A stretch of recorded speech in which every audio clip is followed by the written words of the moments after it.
Ah, listo. Entonces, este es el proyecto. Ustedes van a ver un script, digamos, para el que vaya a entrar a ver la grabación, va a encontrar un link donde va a poder descargar el proyecto que contiene estas carpetas. Algo que se llama data, algo que se llama code y algo que se llama output. ¿Listo? Ahí está la versión final y es lo único que pues necesitamos de hacer el ejercicio que vamos a hacer hoy. Entonces, ¿qué es NCali Virs? Pues son los datos que están en formato .raster, por eso terminan en la extensión .tif. Son datos de tipo raster que contienen toda la luminosidad mensual para unas grillas de Cali, que ahorita vamos a ver eso como con más detalle.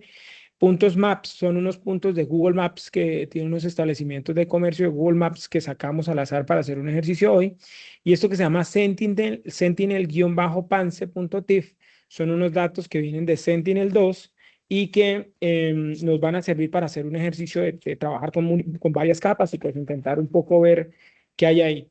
La clase tiene dos partes. La primera parte es cargamos estos datos de Sentinel, los vemos, hacemos un par de mapitas, aprendemos cómo trabajar con varias capas a la vez, cómo uno puede cargar un raster que tiene muchas layers, muchas capas, y cómo uno puede llamar una capa en particular, cómo puede uno hacer cálculos de combinaciones de estas capas y cómo se visualiza. Eso es la parte 1. Y la parte 2 es un ejercicio donde combinamos datos vectoriales, que son estos puntos de Google Maps, con datos tipo raster. Entonces, cómo uno combina esas dos fuentes y hace ejercicios.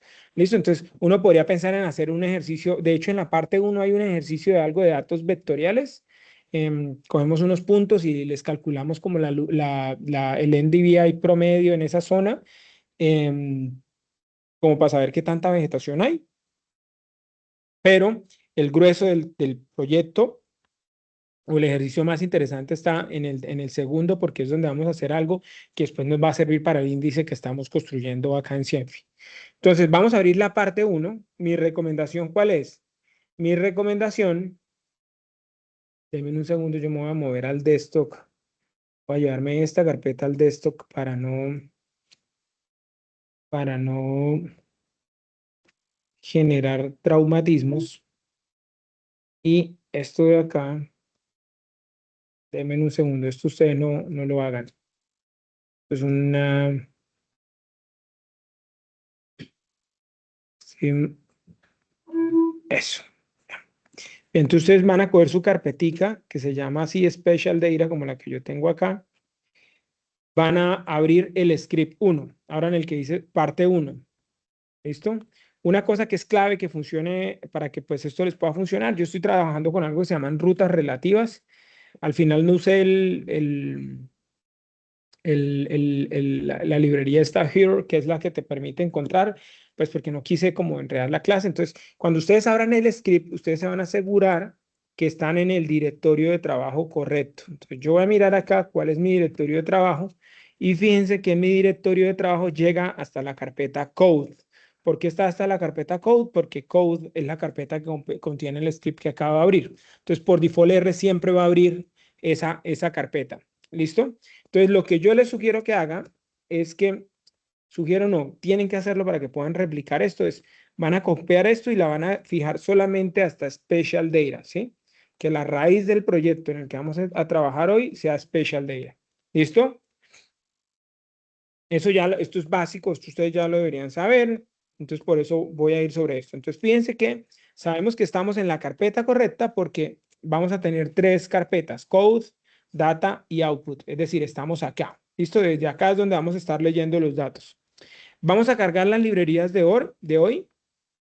En el inicio de la clase anterior les hablaba que hay varios datos, varias librerías o paquetes de funciones para trabajar con datos de tipo raster. El primero de ellos es la librería, bueno, la más vieja es la de la librería raster, ¿sí? ¿Qué pasa con esa librería? Pues que esa librería era muy compleja de trabajar porque eh, ah, cargaba, digamos, no era muy compleja, pero era un poco menos intuitiva que Terra o que Raster. Raster es mucho más intuitiva y era mucho más rápida para hacer cálculos con stars que con raster. Y ahora salió esta librería que se llama Terra, digo ahora, pero ya tiene un par de años, ya tiene unos 4 o 5 años al menos en el mercado. Y Terra inclusive facilitó muchas de las cosas que ya Stars hacía bien. Entonces, por eso vamos a usar Terra. Pero esto que vamos a hacer hoy, ustedes podrían, si quieren como ejercicio, hágalo, denle en este script a Cloud y pídanle que le genere esto mismo en Stars, ¿sí? Y pídanle que le genere esto mismo en Raster y córranlo y vean la diferencia en tiempo. El que lo haga me cuenta cómo le fue y después ahí lo vemos. ¿Listo? Lo corren en las 3 librerías y se van a dar cuenta que Terra puede ser un par de veces mucho más rápida que Stars. ¿Listo? Entonces, ¿cómo uno lee los archivos .raster con la librería Terra? Lo hace con esta función que se llama Rust, que está ahí. ¿Listo? Y el primer archivo, que como ya les anticipaba, con el que vamos a trabajar es con el de Sentinel. ¿Listo? Vamos a leer ese archivo que está acá y se van a dar cuenta que eso lo almacena como un spat raster, se llama el tipo de objeto, pero si ustedes le dan clic a esto de acá, al final se vuelve una cosa como que tiene un montón de elementos ahí y uno de los elementos que eso tiene es el número de capas que tiene, que eso se ve acá, no sé si ustedes lo alcanzan a ver. Esto tiene 831 filas, 779 columnas y 5 capas, ¿sí? Entonces piensen que esto es como si fuera una matriz que tiene 831 filas, tiene 779 columnas, pero además tiene otra matriz encima y otra matriz encima y otra matriz encima. Entonces, a diferencia de los data frame típicos que nosotros hemos visto, que solo tienen 2 dimensiones, filas y columnas, este tiene 3. Tiene filas, columnas, y la de layer se va volviendo una dimensión como la tercera dimensión, que son las capas que tiene encima. Entonces tiene 5 capas que ya les voy a explicar qué son. ¿Listo? Entonces, cuando uno pinta eso y lo ve acá, dale aquí Panse, ¿cierto? Ay, ¿qué pasó? Ahí está. Cuando yo lo veo, fíjense que ahí está la información que les decía. Filas, columnas y el número de layers, que en este caso son las capas. Pero además tiene otra información que para nosotros también puede ser algo interesante, a ver, que es la siguiente, ¿no? La resolución. La resolución, ¿quién me dice que es la resolución si vio la clase de datos espaciales ya? Puede ser los que están virtuales como los que están presenciales.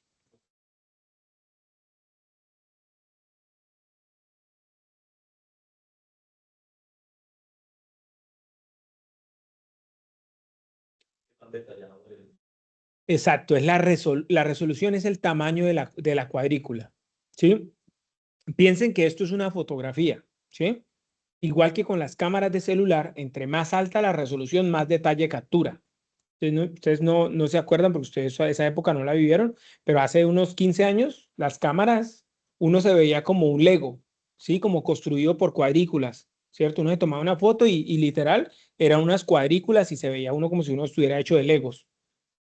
A medida que la resolución fue aumentando o que fue mejorando, hablo de las cámaras de celular, ¿no? Hace 15 años habían cámaras muy buenas, pero las que venían en los celulares tenían una resolución muy mala y si tú le hacías zoom a una foto y había una matica para allá al fondo, literal se veían como grillitas, así como si estuviera hecha la mata de Legos, porque la resolución empezaba a distorsionarse y ya no se veía lo suficientemente bien a medida que tú hacías zoom. Entonces, entre más chiquita la resolución, pues más detalle tiene la imagen. Y eso para lo que nosotros vamos a hacer hoy importa porque entre más detalle, yo por lo menos si tengo una grilla de 1 metro por 1 metro y yo quisiera saber cuántos carros hay en un parqueadero, pues es más fácil porque yo voy a ver que esa grilla de 1 metro por 1 metro y si cuando voy y miro así sobre la foto del parqueadero, pues voy a ver que un carro puede estar compuesto de 4 a 6 grillitas de esas. Versus en una resolución de 10 metros por 10 metros, el carro queda dentro de una sola grilla y además alrededor del carro ese cemento lo va a detectar como si fuera también carro. ¿Sí me hago entender o no lo hago no me hago entender? Entonces, entre más fina la resolución, mejor. Ahora, eso tiene un tema de costo computacional em, y además el peso de la imagen aumenta a medida que la resolución aumenta. Entonces, la mayoría de los satélites abiertos que tienen la información abierta llegan por allá hasta los 3 metros por 3 metros. Algunos, hay uno que se llama Planet Lab, que te da hasta 1 metro, creo que es 1 metro por 1 metro, si no estoy mal. No, 3 metros por 3 metros. Los pagos sí llegan hasta centímetros, ¿sí? Entonces, entonces piensa que uno podría, de hecho, uno de los algoritmos, que esa podría ser nuestra próxima clase, uno de los algoritmos más usados por ejemplo, los que usan los carros para hacer conducción automática y los que usan em, por ejemplo, para detectar pues, en imágenes satelitales cosas o detectar patrones en imágenes son los de Camins. Hay algoritmos de Camins que tú simplemente les das las bandas de los colores y les das y él te pinta, aquí hay una cosa que no sabe que es una cara. O sea, el computador no sabe que eso es una cara o no sabe que eso es un carro, pero sabe que ahí hay cosas que tienen unos patrones muy parecidos y que los hacen diferente a los otros. ¿Sí me va a entender? Con Camins, ese podría ser un próximo ejercicio que hagamos con datos raster. Entonces, los datos raster no necesariamente van a venir así con una geolocalización. Normalmente vienen con geolocalización, pero uno puede trabajar sobre imágenes que van a traer la misma estructura, lo único es que no me traen esta fila de acá que ustedes están viendo. ¿Sí? Esa fila de ahí es el sistema de coordenadas de referencia, que es para que esa imagen pueda representar un punto dentro del espacio, tiene que tener un sistema de coordenadas de referencia. ¿Listo? Y esto que ustedes están viendo acá, es un sistema de coordenadas de referencia que esto no está, ¿esto está en grados decimales o en metros? ¿Quién me dice si esto es grados decimales o metros? ¿Por qué aparece metros? Exacto. Los grados van hasta 180 menos 180 laterales, o sea, en la circunferencia, para que cumpla los 360 grados, y desde el punto más bajo es menos 90 hasta 90 en el punto más alto, ¿sí? Porque como yo les decía en el video, el grado decimal es el ángulo digamos, ese punto, a qué ángulo de referencia está con respecto a la línea del ecuador. Entonces, por lo menos si en Cali estamos a 4 grados decimales, implica que si uno traza una línea eh, eh, eh, paralela a la línea del ecuador, uno tendría que inclinar esa línea 4 grados para encontrarse con Cali. ¿Sí? Eso es lo que implica que tenga 4 grados. Y lo mismo, si son negativos, pues que están hacia abajo, pues hacia abajo de la línea del ecuador. Entonces esto está obviamente, no sé si en metros, porque tendría que ir a mirar, pero lo más probable es que sean metros, pero definitivamente grados no es. ¿Sí? Porque acá me dice que este punto en X, en el punto más bajo, llega hasta 325.570 y en el punto más alto llega hasta 333.360. Si esto está en metros y yo restara estas dos cosas que están acá,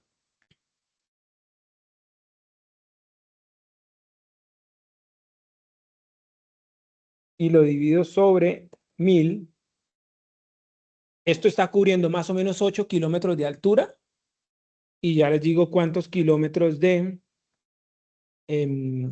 ancho. O sea, esa imagen que tenemos ahí, lo divido sobre 1000 para que...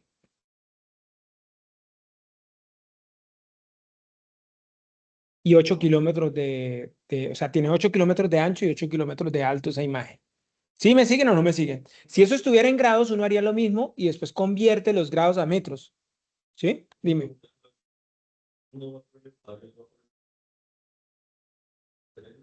Ujú.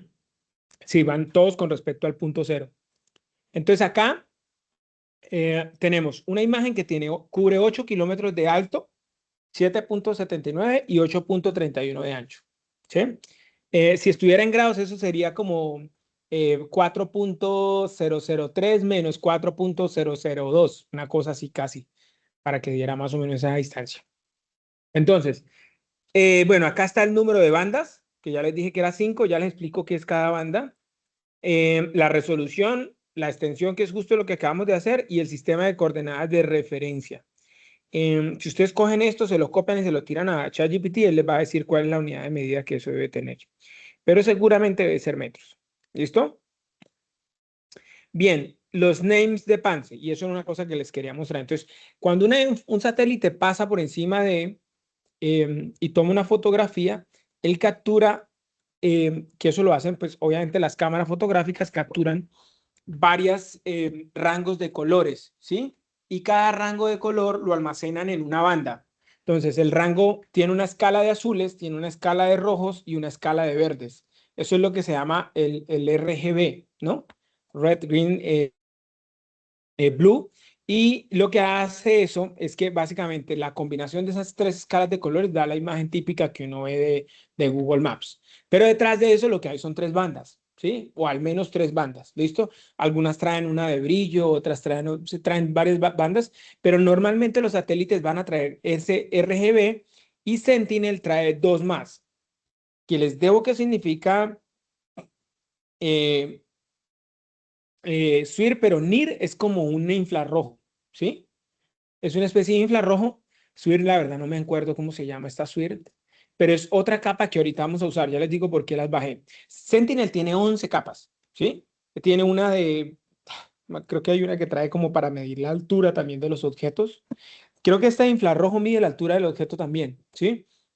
Una forma de saber qué tan alto es un objeto es cuánto demora la imagen como pues una especie de piensa que le disparan como una luz, no me acuerdo ahorita bien cómo se llama esto, su nombre, y casi que mide cuánto tarda esa luz en volver al satélite. Y eso dice, obviamente, si alguno regresa más rápido que el otro, pues ese que regresó más rápido está más cerca al objeto. Entonces, hacen una especie de cálculo de altura. Hay una de esas que sirve para hacer eso, ¿sí? Bueno, sí, es una especie de, sí, debe ser como short, sí, no sé qué significa W, pero infrarrojo, sí. Sí, puede ser. Yo las traje porque se usan ahorita para hacer un cálculo que vamos a hacer. Y me acuerdo mucho de la NIR, que es la que yo más uso para hacer el cálculo del NDVI. ¿Listo? Entonces, ustedes se van a dar cuenta que este objeto que se llama PANS es una lista. No sé si ustedes estaban familiarizados a lo que es una lista. Mis asistentes de investigación obviamente lo están. Andrea debería saberlo. Pero uno puede acceder a los objetos de una lista de tres formas. Por el nombre, por la posición o usando la llavecita. ¿Listo? Si yo uso, por ejemplo, esas dos llavecitas y cuatro, él me devuelve esta, la que está en la posición 4. ¿Sí o no? O sea, si yo solo quisiera pintar esa banda o acceder a esa banda, aquí por lo menos estoy accediendo y miren que ahí está. ¿Cuántas bandas me aparecen para ese objeto?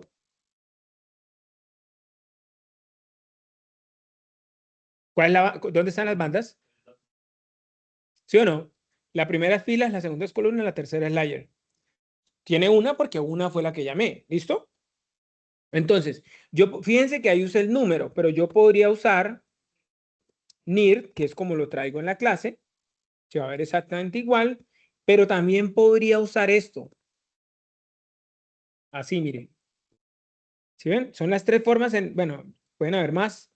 Las que yo conozco de las formas de acceder a los elementos de una lista es así. Por la posición, por el nombre o usando la llavecita. Estas son las tres formas en las que uno accede.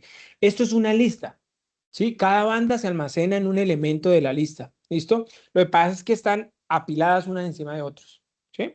Esto es muy propio de Terra, ¿sí? Esta forma de trabajar con las listas. Entonces, fíjense que yo podía, para yo saber qué hay ahí, yo puedo hacer plot y escribo Panse, que es un poco la línea 48 que ustedes están viendo, y lo que va a hacer esto es que cada banda me la va a pintar por separado. ¿Sí ven?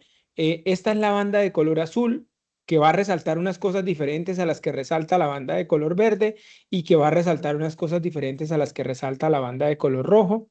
Y esta es el infrarrojo, ¿sí? Sí, sí alcanzan a notar como más o menos qué es lo que resalta esto diferente a estas tres de acá arriba, ¿no? ¿Sí? ¿O cuál es la diferencia entre esta y esta? ¿Si alcanzan a ver qué resalta más esta que esta o no? Esta NIR la vamos a usar para calcular el building, un índice de construcción o más bien como de área muerta, área que no tiene vegetación. Entonces, este NIR ayuda a calcular muy bien o identifica muy bien donde hay zonas verdes. ¿Si la ven o no alcanzan? ¿Si lo ven? ¿No ven que resalta más esto que esta? Miren, acá se nota claramente que estos son los farallones. ¿Ustedes sí alcanzan a ver a entender esta imagen o no? Fíjense que esta de acá Es la vía Cali-Jamundí. ¿Sí o no? ¿Me siguen o no me siguen? De hecho, una cosa que podríamos hacer es pintar solo esa banda. Hagamos y pintemos solo esa banda. Eso. Y así la vemos en tamaño grande, solo esa banda. ¿Sí vieron cómo lo hice? No. Como les enseñé, llamándola. Háganlo ustedes de otra manera. No lo hagan con los números, sino que háganlo de otra manera.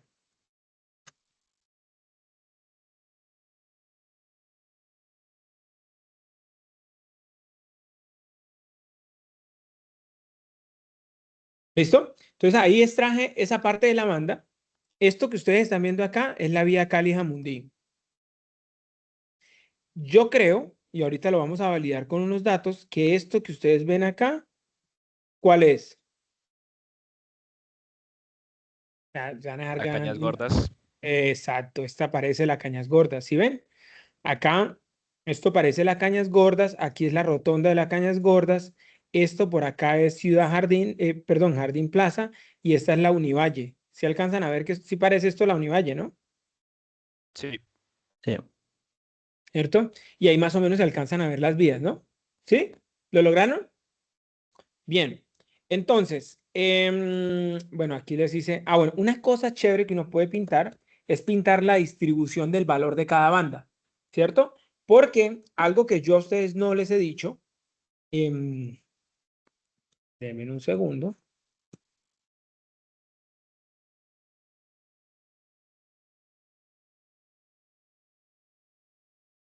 Las embarré.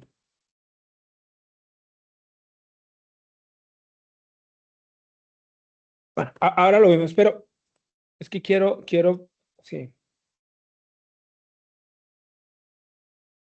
Bueno, ustedes están viendo una imagen, pero en últimas, si ustedes se fijan, eso es una escala de valores. ¿Sí están conmigo? Fíjense que los valores más altos están de color amarillo y los valores están. Esto es una matriz que tiene unos números. Lo que pasa es que R lo representa en colores, ¿sí? Pero al final, piensen que donde está lo amarillo, esa cuadrícula de ahí tiene 1. Y donde está más oscuro, esa cuadrícula tiene un valor de 0, ¿cierto? Y entonces, ustedes piensen que están viendo esto de esta manera, pero la computadora detrás lo que está viendo es unos números, sino que para que nosotros lo veamos mejor, nos lo representa con colores. Entonces, uno puede pintar la distribución de esos números, ¿sí? Entonces, vamos a escribir Pense y pintemos la distribución de NIR solamente. ¿Sí están viendo la distribución de los números? Que no hay valores no hay muchos valores, casi todos los valores están entre 0,2 y 0,4. Veamos, por ejemplo, la SWIFT. ¿Listo? Y bueno, yo aquí estoy pintando un valor en particular, pero ahí en el script viene como para ver los histogramas de todos, ver las distribuciones de cada color. ¿Listo? Ahora, vamos a hacer lo básico que es pintar, ¿sí? Pintemos las tres bandas combinadas para ver la imagen típica que uno ve, que es la imagen de Google, la parecida a la que uno ve en Google Maps. Entonces, esto se llama plot RGB, ¿cierto? Así se llama la función. ¿Cuáles son los argumentos? Ustedes van a ponerle primero en X, pues yo aquí no le pongo el X, pero sería el raster, ¿cierto? Y después en R le van a poner el número de la capa que corresponde a rojo. Entonces, rojo ya sabemos que es la tercera, ¿cierto? Verde sabemos que es la segunda y azul sabemos que es la primera. ¿Listo? Y ahora sí veámoslo así. Si ven que sí era la Cali-Jamundí y esta sí parecía lo que decía Forero, la Cañas Gordas, ¿no? Acá está, vean. Este es el colegio alemán. Por acá está, esto es la Unilibre, ¿no? Es la Libre. Sí, ahí está. Listo. Y Ceci debe estar por acá en algún lado. Creo que esto es ICESI, ¿no? Esto es ICESI. Sí, ese es. O sea, esa es ICESI. Porque esta es la 122. Ahí está ICESI. Entonces, ¿vieron que las tres bandas combinadas se pueden ver? Señor, puedes hacerlo. Lo que pasa es que ya no te va a ver el gráfico igual. Por ejemplo, ¿estás viendo cómo se ve? Mm, no, tendríamos que usar otro tipo de gráfico. Pero, y bueno, mm, tendríamos que usar otro tipo de gráfico. Pero fíjate que aquí cambié la banda roja por la suite, y, y mira que me da muy feo, diferente, pues diferente el gráfico, ahí ya no se puede distinguir tanto como ahorita. La verdad no sé, porque nunca se me ha ocurrido pintar la 5, no sé cómo pintarlas. Pasa que este plot RGB lo que hace es que define, fíjense que ustedes cuando quieren, si ustedes quisieran encontrar un tipo particular de verde, ustedes, por ejemplo, fijarían, em, le bajarían mucho tal vez al rojo, le bajarían tal vez bastante, y ustedes llevarían rojo a cero y variarían azul dependiendo qué tan verde, si quieren un verde oscuro, quieren un verde clarito, ¿cierto? Eso es lo que hace esta función. Como ya tiene, este strange es como, básicamente es un tipo de combinación de bandas que yo le quiero poner, y él ya entiende que va a combinar esas bandas para generar un nuevo color. ¿Sí me hago entender o no me hago entender? Entonces, él está usando una variación de estas tres bandas para generar el típico color que nosotros siempre vemos. ¿Listo? Pero no sé, José, averigua y me dices, pero nunca se me ha ocurrido porque pues, no, dije, pues, ¿para qué voy a combinarlas así? ¿Para qué voy a pintar? Porque es que aquí ustedes no están viendo una banda, sino cómo se verían esos tres colores combinados. ¿Sí? Entonces nunca he pensado, o sea, esto para poderlo ver así necesitan usar plot RGB. O sea, no hay otra función que nos permita, por lo menos dentro de la librería base, plot. Si ustedes hacen plot panse, plot, y hacen panse, y le hacen a esto así, 1, 2 puntos, 3, le va a pintar las tres capas por separado.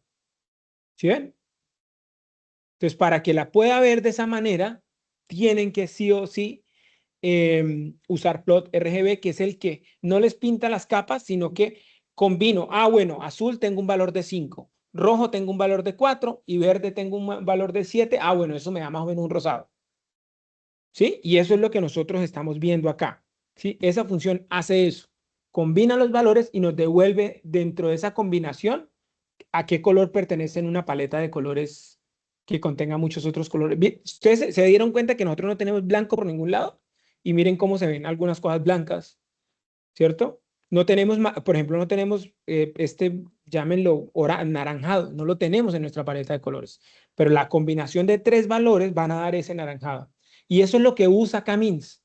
José, Camins lo que va a usar es la combinación de varias cosas, y él dice, estos valores de verde más estos valores de azul más estos valores de rojo me dan más o menos este color. Si yo hiciera un Camins ahorita, que estoy que lo hago, se darían cuenta que me va a clasificar muy bien las casas, porque va a identificar que las casas tienen combinaciones de colores que las hacen muy diferentes. Un Camins con 3 o 4 categorías, lo verde me lo separa, lo rojo me lo separa, y lo hace así, ¿ve? Así lo hace el Camins, ¿sí? Y no lo pinta. De hecho, vamos a decirle a R que lo haga, a mostrárselo. Los quiero mostrar para que ustedes vean lo chévere que es ese Camins. Carpeta. Quiero que generes un Camins que siga de este código y que podamos ver los clústeres con un slot. Mientras eso lo hace, yo les sigo mostrando. Listo. Vamos hasta ahí todos. ¿Están conectados? Sí.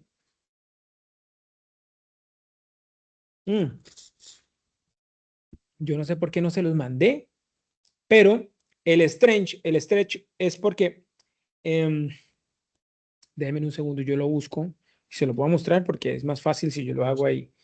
Rasterinar.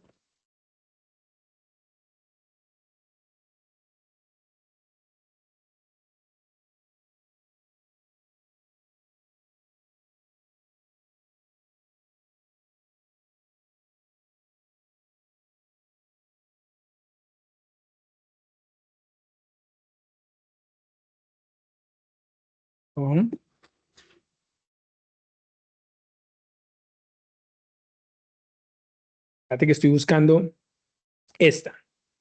Mira, este curso de datos raster es una locura, es muy bueno.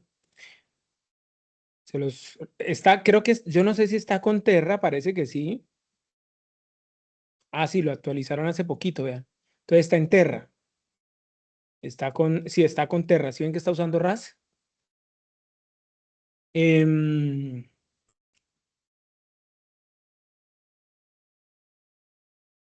Lo que pasa es que a veces, André, mira, esto es el estrecho. A veces uno tiene imágenes en una resolución muy finita y uno quisiera llevarla a resoluciones más grandes para mejorar la calidad de la imagen. Entonces, el estrecho un poco lo que hace es eso, ¿sí? Y depende del que tú le pongas, lineal, por ejemplo, se ve así.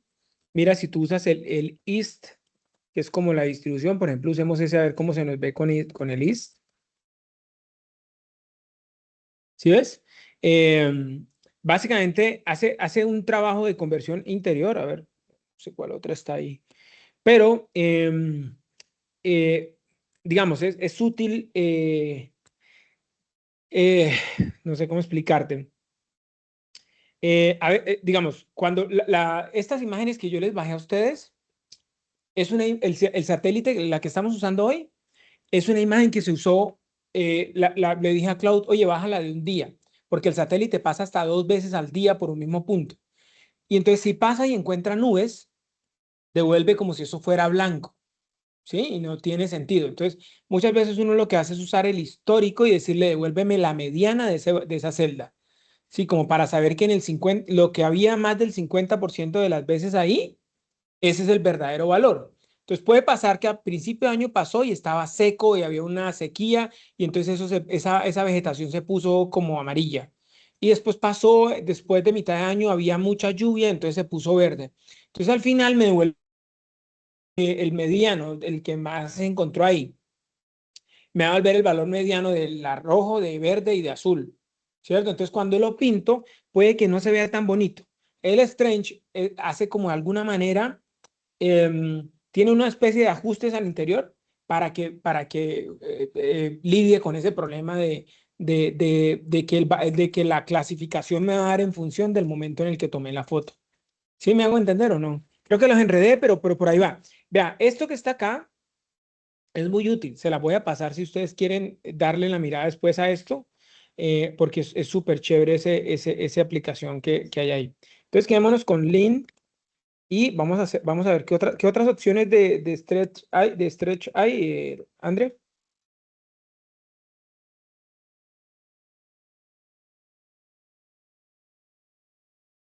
Sí, solo tiene lineal o histograma.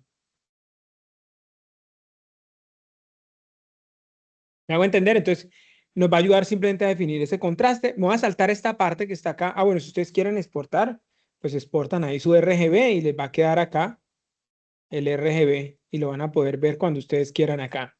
¿Listo? Ahí lo que hicimos fue pintarlo y después exportarlo con PNG. ¿Sí o no? ¿Listo, don José? Bien. Entonces, vamos a construir el índice de vegetación. Entonces, resulta que hay bueno, esto está todavía demorando. Está usando Opus 4.8. Entonces, resulta que hay una cosa súper interesante que es que uno puede combinar algunos valores de las capas. Un poco lo que decía José, ¿qué pasa? Yo junto las 5 capas, ¿sí? Pero hay unas combinaciones no lineales de las capas que nos ayudan a detectar patrones. ¿Ustedes no se acuerdan durante las inundaciones de lo que pasó en Montería? ¿Te acuerdan que se desbordó pues que se rompieron algunos diques y se inundó? ¿No lo vieron? Capaz que me da pena abrir mi Twitter porque esto va a quedar grabado, pero si alguno puede y lo encuentra por ahí, en Twitter alguien hizo una imagen donde cogía un índice que no vamos a calcular hoy, pero que ustedes lo pueden calcular creo que con estas bandas, que es el Normalized Difference Water Index, como un índice de agua, ¿sí? Nosotros vamos a calcular uno que es el Normalized Difference Vegetation Index, ¿sí? Que es un índice de vegetación. Hay un Building Index, que es un índice de construcciones, y está este de Water Index. ¿Listo? Entonces, ustedes pueden estimar todo eso. Después de las inundaciones, alguien bajó las imágenes de Sentinel y se hizo un GIF y mostraba cómo se veía esa zona de Montería el día anterior y cómo se veía el día siguiente a la inundación. Y usaba el Water Index y ustedes veían cómo se había llenado de agua absolutamente todo. O sea, se notaba dónde estaban las inundaciones críticas. Esa persona lo hizo cruzando unas bandas. Bajó la imagen de Sentinel, porque las imágenes de Sentinel son libres, ¿sabían? ¿No? Entonces pueden entrar y descargarlas. Yo no les voy a hacer ese curso de eso, pero Miguel lo sabe hacer. Y le podemos decir a Miguel que nos haga un video para que aprendan a hacerlo después si quieren. O si alguno de ustedes aprende y lo quiere hacer y, sube, y nos hace un videito y nos enseña también y lo montamos ahí dentro de esto. Deberíamos hacer yo creo que uno debería hacer, si uno tuviera gente más, digamos, si esto tuviera la suficiente demanda, uno podría inclusive hacer hasta un curso de esto dentro del pregrado, dentro de la maestría, para que alguien aprendiera a trabajar con imágenes satelitales. Pues yo siento que tiene salida. ¿Ya lo mandaste a dónde? No, pero yo no voy a abrir mi WhatsApp acá, amiga. Y si lo mandas acá por el Teams y lo vemos todos acá por el Teams, creo que es mejor, André, ¿no? Imagínate, no quiero abrir Twitter y voy a abrir el WhatsApp.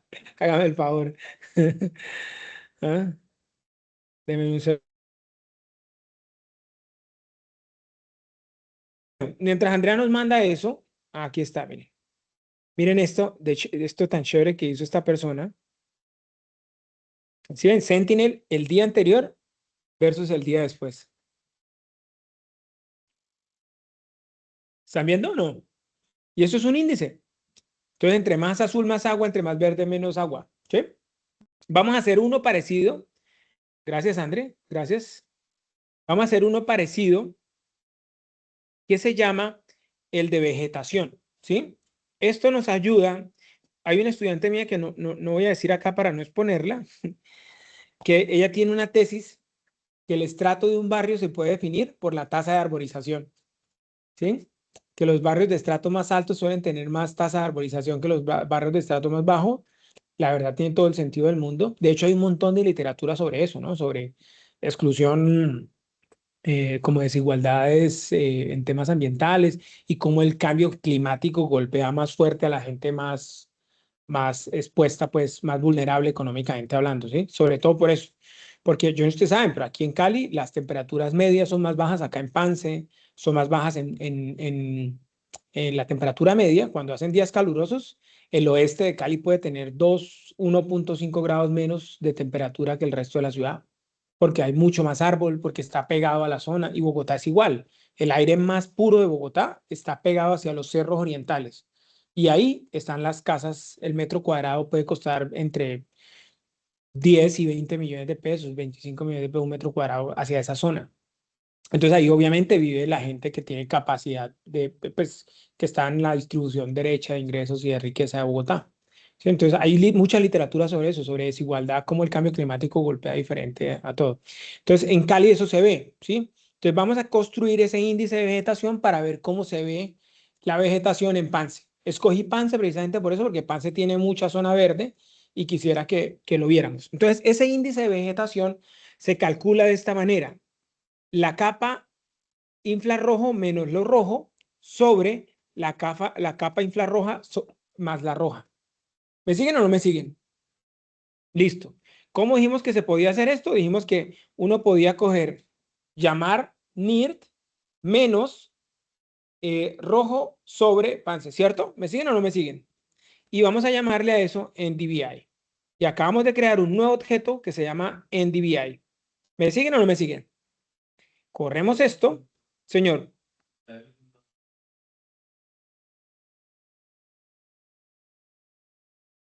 Sí, sí, no, esas fórmulas están. Esas fórmulas están, mi estimado. Mira, tú colocas acá, de hecho hay una que las tiene todas, ¿no? Normalized Difference, Vegetation Index, O2. Acá está, mira. Por ejemplo, este es algunas de las que hay, ¿cierto? Y acá están las capas de Landsat que tú deberías usar. Si vas a usar Landsat, si vas a usar Sentinel. em, y por acá hay una que es la que yo más uso, creo que es esta, que no solo te tiene esa, sino que te tiene la del building. No, esta no es. Hay una página que inclusive tiene el building, pero todo eso está, amigo. O sea, eso no te preocupes que eso está. Todas están. Y de hecho, hay un montón que yo no les voy a hablar hoy. O sea, las más comunes son las de agua, las de construcciones y las de vegetación. Pero hay otras. O sea, hay otras hay otras medidas que también suelen usarse acá. ¿Listo? Entonces, fíjense que ya hicimos NDVI. Vamos a hacerle zoom a esto y lo vemos. Bueno, los valores más oscuros son con baja vegetación, ¿sí? O vegetación que, eh, o vegetación ¿cómo se llama? Que está muerta, ¿sí? Entonces, por ejemplo, una de las formas, y si alguien que sabe el tema ve después este video, me excusa, voy a caricaturizar esto que voy a decir, pero una de las métricas que se usa para identificar cultivos de coca es este índice de vegetación, porque los cultivos de coca suelen, dado el color de la hoja, suelen estar entre unos rangos del índice de vegetación, ¿sí? Fíjense que un índice de vegetación por encima de 8 es vegetación muy sana, ¿sí? De hecho, venga, veámoslo acá. Veamos, míralo, miren esta gráfica que les voy a mostrar. Si la vemos por acá. Miren esta, ¿la alcanzan a ver? Entonces, entre -1 y 0 son plantas muertas o espacios muertos. ¿Sí me van a entender? Ahí normalmente pues si ustedes ven un índice cercano a 0 es porque eso ahí no hay ni una sola mata, ¿sí? Normalmente puede haber mucho concreto, pero las hojas de coca suelen estar más o menos alrededor de estos dos rangos de acá, ¿sí? Y es un cultivo que, pues una de las métricas que usan es este índice de vegetación, ¿sí? Obviamente eso es mucho más complejo que esto, pero dentro de su algoritmo, Cincy, que es la entidad que calcula esto, suele usar los rangos de vegetación. ¿Me siguen? Entonces, fíjense que tiene sentido, o sea, esto ¿qué vendría siendo? Estos son los cerros, ¿no? Acá la parte de, ¿cómo es que se le llama eso? Yo no sé, esto es los farallones, ¿no? Esto no es los farallones, pues esto es, si esto es ICESI, esto es Jamundí, esto es, ¿cómo es que se llama? Bochalema. Bochalema, estos serían esos cerros que están acá como hacia Pueblito Pance, ¿no? Y de hecho, fíjense que esto parecen como carreteras, ¿sí o no? ¿Están de acuerdo que aquí por acá va una carretera, por acá parece que hay otra carretera? ¿Listo? Entonces, esto no solo para ver visual, fíjense que uno podría, por ejemplo, yo quiero saber qué tanta vegetación hay en mi barrio, uno podría usar esto. ¿Sí o no? Coge, calcula y dice, bueno, ¿cuánta vegetación? Y podría hacer un cálculo de vegetación por... Les estoy enseñando esto porque se viene un proyecto con, hacer un proyecto local donde vamos a usar este índice para medir la expansión de la ciudad. ¿Sí? No vamos a usar ese, vamos a usar el que viene, que es el de building. Bueno, entonces aquí ya viene una bobada y es que uno ese índice lo puede convertir en un data frame, ¿cierto? Y esto es lo chévere que tiene esto. Em, quiero mostrarles algo acá. Voy a colocarle as.dataframe de Panse. ¿Listo? Quiero mostrarles algo acá. Y voy a colocarle a esto Panse. Ustedes no lo hagan. Yo lo estoy haciendo porque les quiero mostrar algo. Después ustedes cuando vayan a ver el video de nuevo, si lo quieren ver, lo pueden ver. Vieron que tengo un objeto que se llama Panse, pero tengo otro que se llama PanseDF. ¿Sí? Listo, yo lo voy a abrir. Entonces, fíjense que acá yo tenía... ¿cuántas filas tenía acá en Panse? ¿Y cuántas columnas? ¿Me siguen o no me siguen? Listo. Y 5 capas. Entonces, lo que hace R, espérate, vamos a pedirle a Cloud que nos ayude acá. Puedes mostrarme en un gráfico cómo se ve intuitivamente pasar de un raster a un data frame. Quiero que se vea que cada celda se convierte en una fila. Vamos a ver si esto no lo hace. ¿Listo? Pero lo que está haciendo R en el fondo, cuando ustedes convierten un raster a un data frame, es que cada uno, denme un segundo, veámoslo acá, lo que va a hacer R es lo siguiente. La primera fila en la primera columna es este valor. La segunda fila en la primera columna es este valor. Y así, cuando llega a la fila 831, ¿cierto? Pasa a la segunda columna. ¿Me siguen o no me siguen?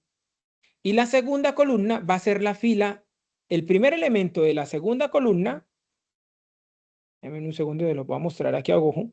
Es que este raster está muy grande para verlo. Pero este valor de acá, 0429, vendría siendo la segunda grillita de ese mapa.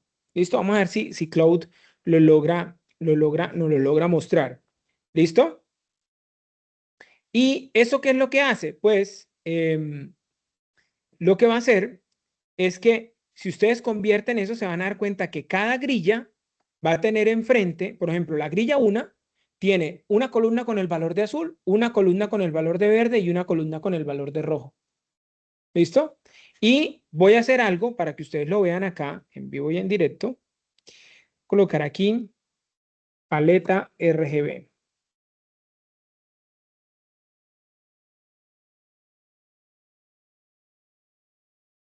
Entonces aquí está nuestra paleta RGB y quiero cambiar los colores.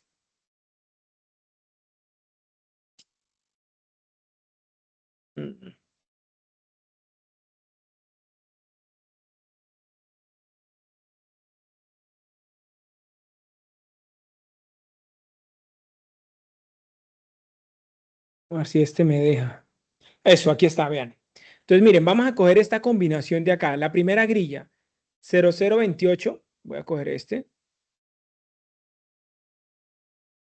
¿Este sería cuál? ¿El azul? Esperen que se me perdió esto. Acá está. Coger azul y pongámosle 0028. Ah, no me deja. Acá, bueno, pensé que me dejaba. No, no me está dejando. Pero bueno, quería mostrarles que si uno hace ese tipo de cosas, uno podría jugar con eso. ¿Listo? Pero ¿se entiende cómo R lleva un raster a un data frame o todavía no? Si no se entiende, podemos intentarlo ahorita. Pero él me va a coger cada combinación de fila, columna y me lo convierte en una fila. ¿Sí? Cuando termina las primeras N filas de la primera columna, pasa a la segunda columna y las agrega debajo. ¿Sí? Yo aquí hice as.dataframe. Fíjense que en DFNDBI, que fue el que sí creé, déjenme un segundo, voy a borrar esto porque los enredé y lo vemos con este que se ve fácil. Corran la línea 84 conmigo y vamos a verlo entre todos. Yo aquí, la librería Terra tiene esta función que se llama as.dataframe y si se dan cuenta que ahí tengo algo que se llama xj y le puse igual a true. Eso se hace para que me extraiga de cada grilla el centroide. Entonces me queda una base de datos donde no solamente tengo el valor del NDVI, sino que además tengo la coordenada de esa grilla. ¿Me siguen o no me siguen? ¿Listo? Entonces abran ese objeto y lo vemos. Entonces yo tengo la coordenada en X, la coordenada en Y de esa grilla. ¿Listo? Les voy a mostrar algo. Hagan esto conmigo. DF NDVI. ¿Listo? Y van a colocar 831, coma, y le dan enter. ¿Listo? Y ahora corran conmigo y escriban 832.